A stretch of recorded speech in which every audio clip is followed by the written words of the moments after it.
Come in. Good evening, sir. Good evening. Take your seat, Abhay Singh. This is your fourth attempt, Yes, sir. and you are already in the Indian Corporate Law Service. Yes, sir. So, as of now, you are an assistant director. So, what does that exactly entail? Sir, it is analogous to assistant commissioner. What posting is customs and IRS Okay, people get. okay. It's analogous to that. Okay. It is assistant ROC. Assistant? ROC, Registrar of Companies. Okay. And where are you posted? Right now, I am under training. I am posted at Mumbai for on-job training. On-job training? Yes. Okay. So, you already have one service under your belt. Yes, sir. So then why are you appearing for this again? And this time around, it's the IS which is your priority. Last year, when you were appointed, this was last year that you were appointed? No, The year before that. The year before that? Yes, sir. Okay. So, at that point of time, you were appointed in this capacity. You appeared for the exam after that? Yes, sir. I got 361 rank. I had got Indian Railway Traffic Service, but I didn't opt for it. I didn't. Okay. Okay. So then why are you keen on the IS? Sir, IAS, IPS and IRS IT, these are the better services than ICLS. I feel ICLS no doubt is a good service, but the diversity of job that IAS provides is better than ICLS. For ICLS, initial 8 to 10 years, I'll get segmental work. Okay. Like I'll be working in OL office, or I'll be even in ROC office. I'll have limited duties initially, and after 8 to 10 years, I'll go to the post of ROC. Okay. So for IAS, that is not there. Initially, you get an area and you get more powers and more diversity of work. So it's basically a certain sort of diversity that you're aiming for. Yes, it's also diversity, and it's also the service is old and it is established. It is organized service. Our service, ICLS, is a good service, but it's still evolving. It is 8 or 9 years old. So, Okay. But then that itself means that there's a lot that one gets to do in this type of a service. yes, It's a lot challenging. yes, So you're facing a situation that is deeply competitive. yes, sir. And then to move into something which is already well organized. So it sounds like law and ambition. No, sir. I don't feel that No? it is. No, sir. That is no, sir. Okay. देखते हैं. Let's see how does it come out to. Huh? But then, as an IS officer, when you say that there's something called as diversity, and there's a whole range of jobs that one gets to do, so it essentially means that you're interested in all the diverse jobs that you're doing, or is there something that you're primarily more focused on? Sir, what I meant by diversity is in corporate law service, I would have got to work only in corporate segment, only in limited segment. Exactly. In IS, there is work related to development and revenue, then law and order also. So that's what I'm asking you. Is it some specific domain that you are more focused on, or you would be like, well, I'm equally interested in everything? Sir, yes, I will be interested. I don't know as of now that what domain I'll be more interested to work in. So I will keep those options open. So as of now, it's like all the domains that you would be interested in. Yes. Okay. And so this is your third.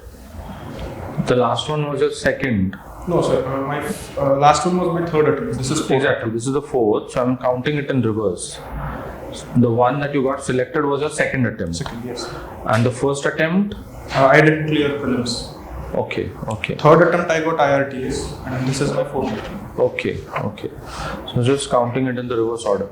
Okay. So you come from Pandharpur in Maharashtra. Yes. You have done engineering. So in the first place, you have also worked as an engineer. Yes, sir. For 1 year I was in Larsen & Toubro RIT. Okay. And you're a civil engineer. Yes. 2015. So you are not interested in working in the engineering domain? Initially, I was interested, sir. While in college, I was attracted towards the club activities and social work. So I had inclination towards civil services. But I thought that I should have some backup, so I worked in Larsen & Toubro for a year. I was interested in working in construction sector. But later, I chose this as a safe and a good career option, better than working in private sector. Is there really anything that is called a safe career option? I don't feel that this is also safe. Yes, government service. No. So nothing that is safe. Yes. Safety is a mental construct. Yes. Achha, in Larsen & Toubro, you said you worked for a whole year. And what what in sort of years, jobs did you 10 do months. over there? Sir, I was working with L&T Realty, which was developer. So I had to get the work done from L&T Construction, which was the contractor, L&T Construction itself. So I used to go for quality control, quality check, then steel, if they are building the structure according to the designs, if steel is appropriately placed, and all the form work. So site execution work. Most of the projects which you were executing were related to housing. Yes, sir. It was a SRA project in Dadar, near Parel. Oh, that's quite interesting. Yes. Quite interesting. SRA project. Yes, sir. Slum rehabilitation. How many units were being built? So there were 6 towers, which were luxury towers, and then the people from that place were shifted to some other place near the vicinity, in the vicinity of that luxury project, and there were 6 towers of 20 floors each, with 20 flats on each floor. That is 6 into 20 into 20, 2400. 2400 flats for slum rehabilitation. For slum rehabilitation. Yes, sir. So how does it become luxury housing? No, sir.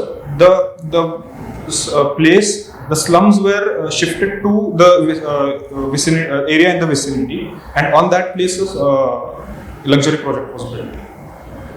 And the people who would be living in it were earlier living in the slums. Yes. No, not in the luxury.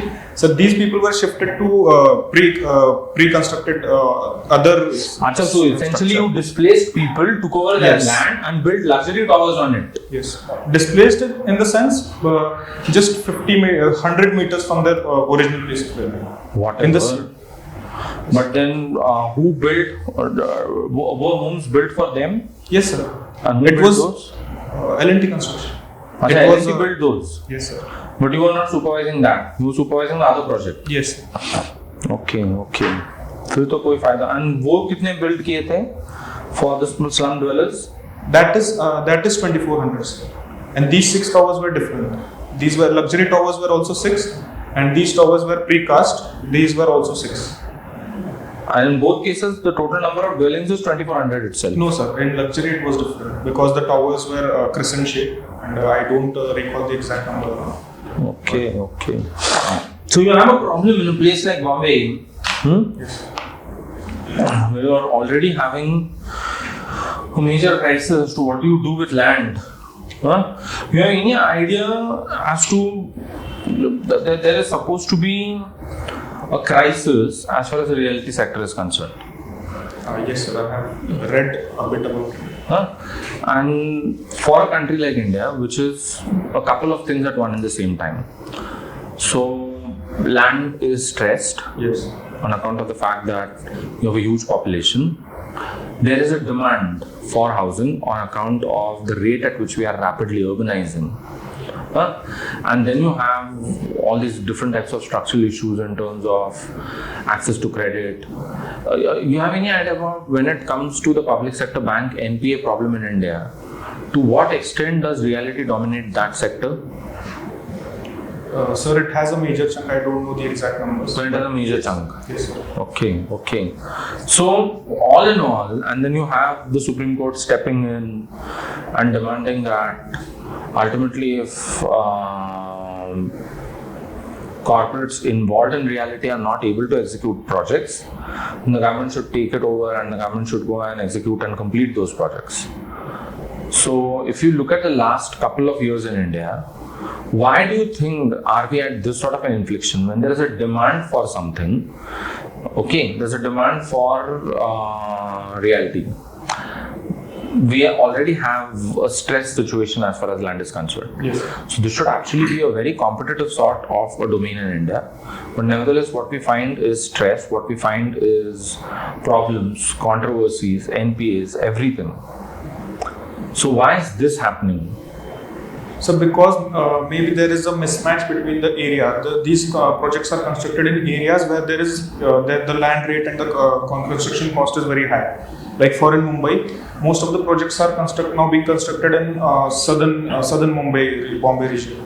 That is Dadar or Waradi, which is expensive for middle class people. So even if there is demand, so people won't be shifting to those other places because it's very costly. And in cities like Noida and Gurgaon, they have built many projects, but they are not being sold. So that is also a problem. In Mumbai, there is demand, but in other places like Gurgaon or Noida, or but then also, if you look at it, there's a problem of a huge unsold inventory. yes, sir.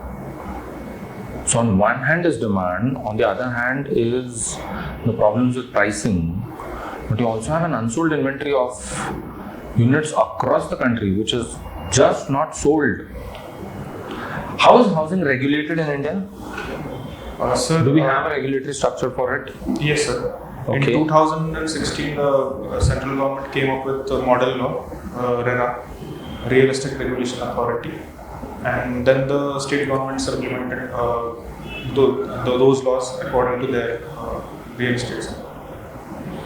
So is it functional across the country now? Sir, Maharashtra has implemented it. I don't know if about other states. I don't know. Don't know about the other states. So since you come from Maharashtra and you have always been posted in Maharashtra, you know about Maharashtra, you don't know about anything else. What sort of a firm is Larsen & Toubro? Sir, If one is to look at Larsen & Toubro as of now, yes. what sort of a firm is it? Sir, it's a publicly limited company. And with interest in what sort of businesses? Okay, hydrocarbons, real estate, construction, infrastructure, and they also have they also work in electric domain and automation, Okay. and some defense projects also. Okay. It's anyway not something that you're as of now interested in working in. Acha. And corporate law is, as you rightly said, an evolving domain. Yes, है sir. ना? Yes. So it's like yet in the stages where we are evolving things in India. So of all the reforms which have been conducted as far as this domain is concerned in the last couple of years, any one which to your mind is a significant one, which stands out and which has the best potential of delivering. Sir, insolvency and bankruptcy code is there. Okay. But there's a lot of problem with it. Yes, sir, there are problems, but there is a hope also that it will ease out stressed assets. And then there is institutional capacity being created, like National Financial Regulatory Authority, that is NAFRA, or even SFIO and IEPF were given statutory status under 2013 law. So institutional capacity is being created that the IBC, I feel. Are the most important ones. Yes. Okay. So if you look at IBC, any aspect of IBC that you are presently working with, implementing? No, sir, I have not gone into IBC right now. Sir, ROC office doesn't have any control. So just registering companies. Yes, registering and compliance. IBC is a market-driven process. NCLT looks after it. National Company Law Tribunal. Okay. So you people are not supposed to do anything about it. So if one looks at this aspect of what is called as starting an enterprise in India, Yes. okay, and registering it. So well, if one looks at the ease of doing business, it seems that things have eased along the way. Yes, sir. So if one looks at the last 6 years, things seem to have been pretty better as far as at least registration and compliance is concerned, if not for anything else. And yet, there's a lot that needs to be done. Yet, there are challenges that stay. So, in your opinion, as someone who is looking at it now from the ringside view, how would you look at the challenges that we are presently facing? In ease of doing business. Yeah. Sir, the most important where India lags is enforcing contracts. India has a lower rank in enforcing contracts, and I think it is because of a lot of cases are piling in NCLT as well as traditional courts. So that issue is there. And it's a matter of overlapping jurisdictions. No, not overlapping jurisdictions, but many cases are pending in NCLT. And now the ministry is also trying to ease it by easing processes relating to winding up of companies. After NCLT and NCLT, it goes to Supreme Court. Okay, so that's one. So enforcing contracts is one thing. Yes. Okay. Anything else? So there are total 11 criteria, but I don't remember others. All of them. Registration, getting electricity, all of those India has scored better in those aspects, but Registration is what you're dealing with. not registration. Registration is centralized now. Now central registration center is there in Gurgaon, Manesar. Everything, all the companies from the nation get registered there online within 1 or 2 days. But ROC deals with it is a registrar of companies, so it has all the information of each company. It relates to MCA 21, then it looks after compliances, like if a company has conducted meetings, if all the shareholders had been informed, or are there any management disputes, and also compliance related to and also work related to inquiry and investigation. It sends reports to regional directorate after inquiry, preliminary inquiry. Then regional directorate conducts an investigation. In recent times, there has been this controversy about independent directors Yes. on the boards of companies. Okay. So in the case of a number of firms, we had this problem that independent directors seem to have it turned the other way around, when right under their noses, firms were involved in practices which straightway headed to disaster. So to sort of deal with this problem, the government of India came up with this idea that independent directors will have to undergo a test. So certain sort of testing process by which we would sort of certify this, that whether you are fit enough to be appointed as an independent director. So in your opinion, is this the right way of dealing with this matter?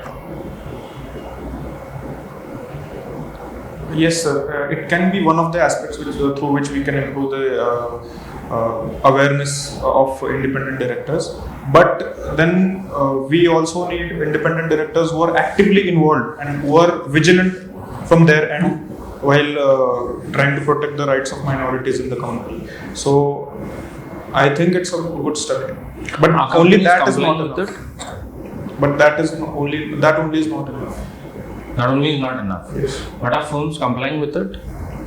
Sir, Are independent directors taking this test? Are people who want to get Sir, I haven't read about it as of yet, but You haven't read about it. Read about it is different, but have you gone through it as part of somebody who's working with the organization, with the service?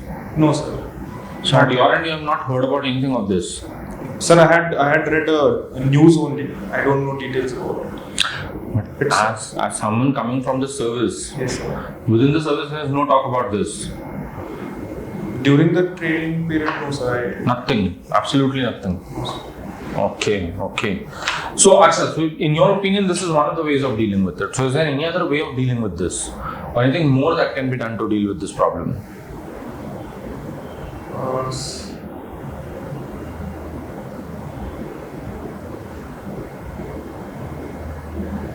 So there are already ways with which ROC office is dealing with it.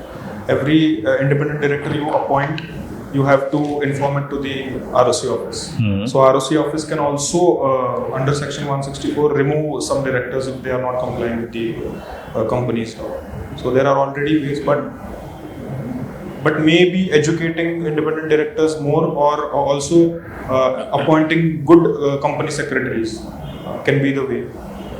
because company secretaries is the messenger between the regulators and the company. So if a good company secretary is there, he knows all the sections and all the compliances. He might help independent directors in protecting minority investors, minority shareholders.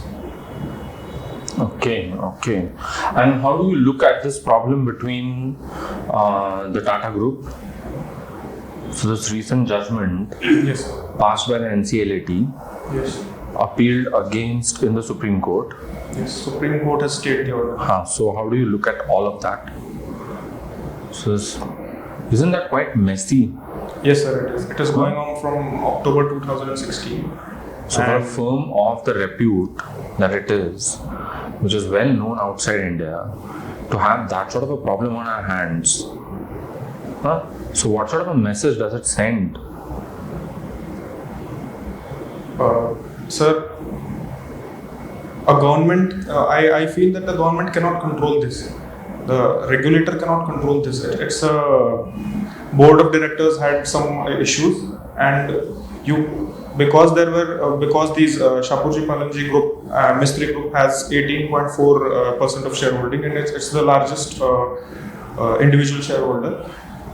Still, it's minority, but it's a boardroom conflict, sir. A government can only control some things that are there, like independent directors should have been vigilant. But I don't think we can do Much beyond this. beyond this. Yes. No, but the grounds on which the NCLAT ruled that what the Tatas did in terms of taking him out Yes. was something that was profoundly wrong. Yes, sir. NCLAT said that because it's an NBFC, it should have, before removing the chairman, it should have informed RBI. Also, other issues were there, but those were technical issues. The Supreme Court said that one minute, sir. NCLT had ordered to reinstate Mistry. So they said that the earlier NCLT order didn't look at the way he was removed. So if technical issues are there, or it says that it is because it is NBC, it should have informed RBI. The grounds that were seen were, I don't feel that they were more of substance was there. They were mere technical. On that grounds, if someone and he was removed by a majority of 93 votes, so that should not be an issue. NCLT might have taken another view. Might have taken another view, but it didn't. And it created all the trouble that it did create. Okay. So, you come from Pandharpur. You are located in Pandharpur as of now. So, when you go back home from your work, Yes, sir. is it Pandharpur that you go back to? Yes, sir. Okay. So, this is the town of Pandharpur we are talking, or any place close to it? Town, sir. But then your father practices agriculture in the town? So we stay near the town, in the town, and our field is some 9 to 10 kilometers away from Pandharpur. That's quite close by. Okay. So, what sort of a place is Pandharpur? What can you tell me about it? Sir, it's one of the most famous pilgrimage centers in Maharashtra. But sir, development-wise, it is very less developed infrastructure-wise. Even when I go there, I see roads that are messy. There is dust everywhere. So a lot of that needs to be improved. Like there are other pilgrimage centers like Shirdi is there or Balaji is there. Compared to that, Pandharpur is very less developed. So why? Have you ever thought about it? So if you look at Amritsar, or if you look at Tirupati, or if you look at any of the temple towns in South India, you would not come across that sort of a situation. Yes. So why does that happen with Pandharpur?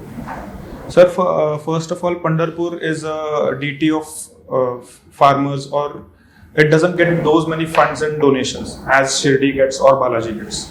That is an issue. And other one is political will. Because as long as political will is there, these places cannot be developed. For a place which receives a large number of people, Yes, sir. there should be a political will. Yes, but there hasn't been, sir. because there was initially funds were already every 5 years they declare funds. This is for pilgrimage center of Pandharpur, but those are not being used. That's an issue. So it requires political will. The farm is 9 kilometers away from this city. Yes, sir. Okay. And how big is the farm? 6.5 acres. So it's dry land agriculture. Yes, dry land. We have pomegranates in that field. Okay. And source of irrigation? Canal water and a well. Canal water. Yes. It has Uzni water, Uzni dams water, which is not frequent. The emphasis that we have been placing on MSP and the urge to deliver on it has deteriorated other inputs of farming, namely land and water. Yes. So land has largely turned saline in a number of cases in India, and water resources stand completely stressed. Yes. But then we also have a large population which is involved in farming. So in your opinion, in this sort of a situation, what needs to be done more than what is presently being done? Is there something different that needs to be done? Sir, right now our agriculture is more input intensive. So if what problems farmers are facing is there are less inputs at their hand. There is less money during the start of the season to put into it. So we see many large farmers getting better returns in farming than as compared to small farmers. So if small farmers also, it's like a business. The more you put into it, invest into it earlier, the more you get. So if farmers have something more inputs initially in terms of fertilizers or in terms of organic fertilizers and water, it will help. And the second is post-harvest, that is market strategy. More and more. But how would this ease up the problem as far as the stress on the inputs are concerned? Sir, Telangana scheme Raitu Bandhu is a good example because farmers there are getting good yields after the scheme was launched. We can have India already has it, PM Kisan Yojana, but the funds are, I feel that funds are very less. 6,000 per year is. How much does Telangana pay? It is 8,000 per acre. 8,000 per acre per year. 4,000 per season. Okay. Per acre. So that is Okay. 8,000 per acre. And that's good enough. And it has no cap, sir. But then would it improve on the water stress situation? Would it turn the soil less saline? No. Would there be less application of fertilizer? No, sir. But that's exactly what we need to work on. Yes, sir. है ना? Yes, but when a farmer has money, he can use that for getting soil tested or getting more organic fertilizers, or then looking after the field properly. Weeding weeds is a huge problem in areas of Western Maharashtra. So when there are inputs in terms of money, a farmer will benefit from it. These issues like water stress and soil quality of soil, these need drastic policies to be improved. So on that front, we can give more impetus to Pani Foundation like programs, or we can look after watershed management with more seriousness. Already there is for water. Yes, sir, for water. Already there is Jal Yukt Shivar Yojana and In a state like Maharashtra, with the sort of rock and soil formation which you have, Yes. you think schemes like that really work?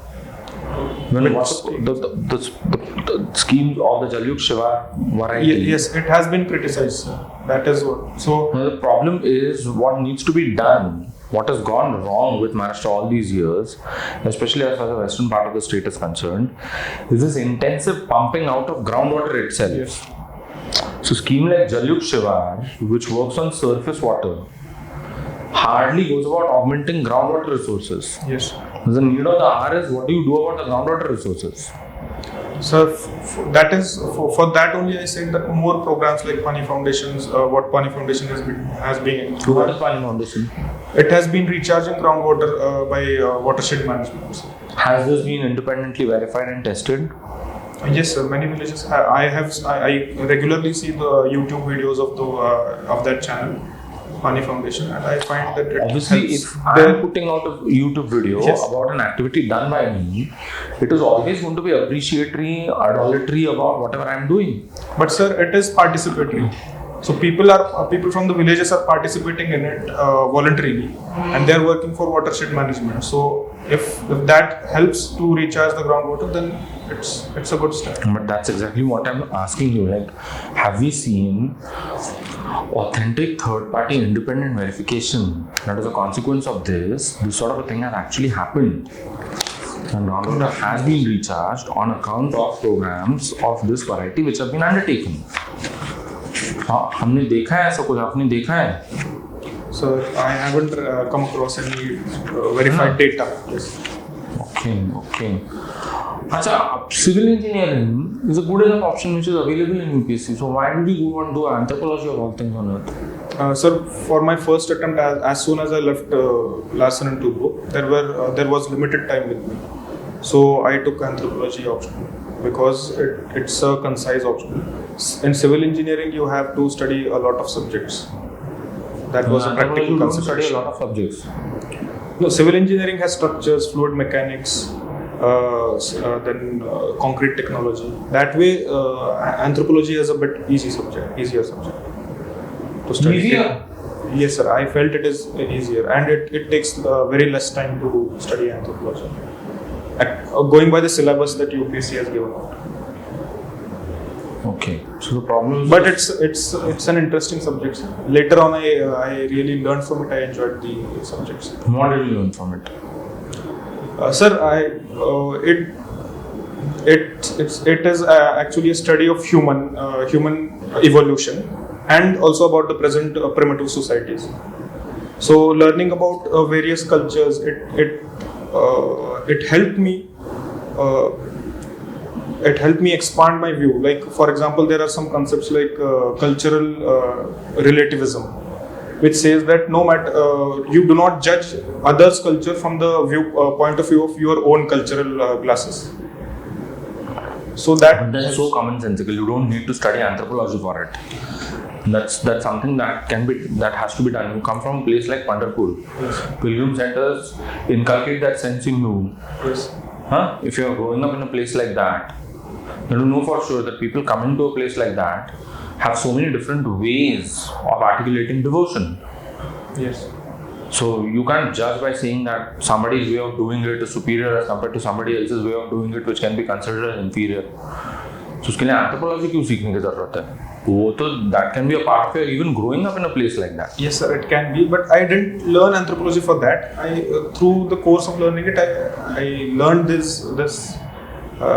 What is this concept called as taboo? Taboo is related to marriage. Incest taboo is one thing. Then there are many taboos. One of those is incest taboo. Then there is also postpartum. Multiple taboos. But Multiple what taboos, is taboo all about? It is about some activities are said to be are judged by the members of the society, and people do not engage in those activities. For example, there is I don't recall its name, sir. Related to religion, there is a taboo. It's totemism. There is a totem taboo that if my clan is related to a certain animal, and my totem is some animal, then I don't kill that animal, or I don't consume the meat of that animal. That is related to totem. And then there are tribes that do exactly the same. No, it's not their the taboo of their own clans. There is Birhos. Birhor tribe is there in Jharkhand. They do not eat the meat of their own totem, or even if their totem is dead. No, that's what I'm telling you, that there are tribes in the case of which they don't consume the meat of the totem, but then there are tribes that consume only the meat of the totem. Have you come across those types of tribes? Sir, I don't recall. You don't recall an example of this sort of thing. Okay. Primitive societies and groups is what you study in anthropology. In the second paper of anthropology. Yes. Okay. And the first one? Second paper, we studied Indian tribes. Again, first one, it is theory, human evolution. First part is physical evolution, then second is society. Okay. So, you have any idea about this notion which is related to evolution? So, there are multiple theories which try to explain as to how does evolution exactly work, how can it be perceived. Yes. So, in your opinion, which one of them best explains it? Evolutionary theories. So there are 3-4 theories. One is classical evolutionism, second is neoclassical, then there is diffusionism and functionalism. I find initially I thought that functionalism justifies the evolution that we have gone through, but there are certain things that it doesn't describe, and every theory has some drawbacks that it doesn't describe this issue. According to me, I find German diffusionism to be more relatable. Applicable. Yes. So it comes the closest. Yes. And how does it describe it? It says that there are cultural centers. Classical evolutionism says that human mind is not inventive. It has psychic unity of mind. Whatever happened in America or Europe also happened in India, and so human societies developed across different regions in the same manner. This is evolutionism. Functionalism says that certain cultural traits developed because humans needed it for biological reasons or for secondary reasons. Like totemism developed because there was scarcity of animals. Maybe there was scarcity of animals, and so to not kill a certain animal, that was declared as its totem. Functionalism explains it in this way. And German diffusionism says that culture diffuses from one place to other culture, because human mind is uninventive. It copies cultural traits from other. Is uninventive. Yes. British diffusionism says this, and then German diffusionism says. Diffusion theory says that there are cultural centers. One cultural center develops, and there is criterion of quantity and criterion of form. So, if two cultural centers have more similarities, then it is more likely that one culture has adopted this cultural trait from some other culture. And you feel this explains it well? Yes, it takes into account evolutionism as well as diffusionism. Okay. Do you have any idea about how would this Chinese pandemic, if at all one can use that word now, would affect the Tokyo Olympics of 2020? So, because China is closer, Japan is geographically closer to China, it will certainly affect, because some athletes might not be ready to go to Tokyo because of a threat to their life, and other issues. Virus travel that way? How does this virus travel? So through vectors like animals and humans. But then when I was talking about human vectors, so does it travel exactly? How long can it stay outside the human body? Sir, it's a virus. It can stay as long as soon as it enters the human body, it becomes active. So it's not bacteria or some other parasite. It's a virus. So outside it can stay for a longer period of time. It's dormant outside. Okay. Outside the human body, it will be dormant. So until and it doesn't come in touch and contact. But then that the easiest way of dealing with it would be to ask the Chinese to stay away from the Olympics. But sir, it has also spread to other parts. It has spread to Singapore, Philippines. It has 3 or 4 cases have been found in India also. How many countries will you stop from engaging in participating? So it will affect it in a major way. Yeah, if it is not controlled by them, then it might get affected. Do you have any idea about how should it be controlled, or what is being done to control it? Sir, I don't know what is being done. I haven't read about it in detail. but more awareness in people, like you should not eat this. You should take these medicines. Even if there is these signs, you can visit to your doctor. All of this can help in controlling. And WHO has also taken some steps. It has declared it as emergency. It has also declared some incentive and monetary help to China. It can be controlled. See, with the domain of public administration, it's quite too old controversy. Generalists versus specialists. How do you look at that in the context of globalization? And especially as a new life has acquired in recent context, in Indian context. Sir, as globalization will brings with it new challenges, and to face that, we will need domain expertise. So I feel that specialists should be more and more included into administration. So my present service is also a specialist service, but my this time my first option is IS, which is a generalist service. Even after that, I feel that specialists should be included more and more into administration. For example, a doctor, if he is heading a certain health-related scheme, it will be more helpful. Okay. Now then what will happen to a generalist like IS? Sir, IS... Do we need to change that overall age? Sir, I don't feel that we need to change drastically. But as long as the career progresses, IS people also become specialists into their public administration domain. So one way, after a certain time, they become specialists. So that expertise can also be used in public administration. Okay. So that is one logic which is justified in order to oppose the lateral entry. Yes. That is anyway that can be ensured through the process of training. Sir, sorry sir, I didn't get No.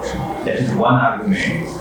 Look, we have a career gap, and the specialist quality we need or require, those can be developed as part of their career.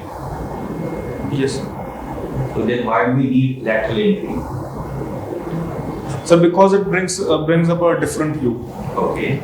If someone is if someone in the corporate world comes into the corporate law service at the later stage of his career, he can give more inputs from the other perspective. So that way lateral entry can be justified. There should be a mix of experts and as well as generalists. That can be the optimum solution. Okay.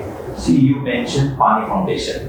Yes. What is that? What kind of, is it an organization or what? Sir, it's an NGO. NGO. And what to say, the kind of activities undertook resulted into public participation. Yes. In regard to water conservation. Yes. Okay. Now, if you look at this phenomenon, that is an NGO making people to participate in that kind of activity. Now, somebody would say, we have a huge government machinery. Can't we do the same thing by using that? Why do we need NGO? Sir, that's a valid point. That is what I was thinking. If these people are taking manual, these are digging the holes and other trenches manually. Instead of that, under MG Narega, one can get resources and a certain large farmer from the area can provide resources.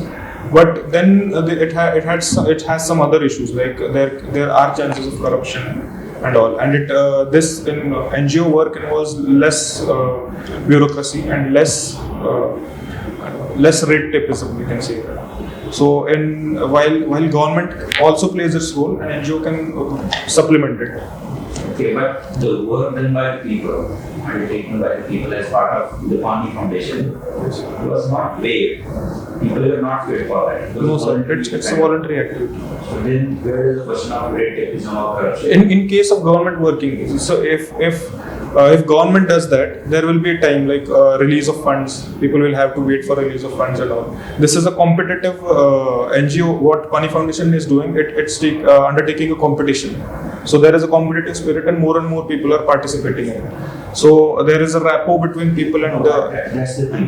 Why is it that people did respond to that? respond to the government action. Because it's a competitive feeling, sir, that our village should be ranked as number one.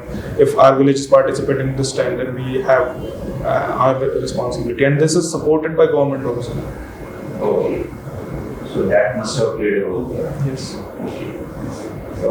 See, NRC will criticize from different perspectives. Now, if you look at this focus on one thing, if you look at if at all we think of doing it at all Delhi, Yes. okay, and just focus on the cost to be required. Yes. So should we go ahead or what? Sir, I feel that we should also give emphasis to economic strain it is going to create, because I read in today's newspaper itself that Assam's NRC cost has to make a list of 3.3 million voters. It had cost some 1,600 crores. So extrapolating that figure to the entire Indian nation, it will cost about 67,000 crores, which is equal to 1 year's MG Narega funds, approximately equal to. So if we are spending that much of money, and also then we are engaging our human resources into it, I don't feel that on the grounds of economic prudence it should be done. The state government is trying hard to do the same. Yes. What do you think? What is driving there? Sir, the government says that it has a humanitarian concern. In case of CA, NRC, it is doing it because it will be a register of all the citizens. This will help immigration of people from outside nations, like neighbors, like Bangladesh or Myanmar or Pakistan. So that is why the government is doing NRC. Okay, for that sake. Yes. NRC in Assam was done because of Assam Accord, 1985. Now, how do you look at the fate of the new government in your state? Future of the government, state of Maharashtra. Sir, it's a coalition government, and I feel that it will last for its complete tenure, as long as it works properly and there is less friction between the three parties of the coalition. And what, according to you, would have, say, bearing on whether they would have friction or not? Sir, the issues of friction are like ideological issues. Shiv Sena had its ideology, which Congress was against it initially. Then Congress, there was friction on Savarkar's issue also. Ideology can play its part. Yes, sir. Anything else? Ideology is the main cause. Yes, thank you. Thank you, sir. The unique अकॅडमीचे नवनवीन videos आणि updates मिळवण्यासाठी like करा, subscribe करा आणि share करा.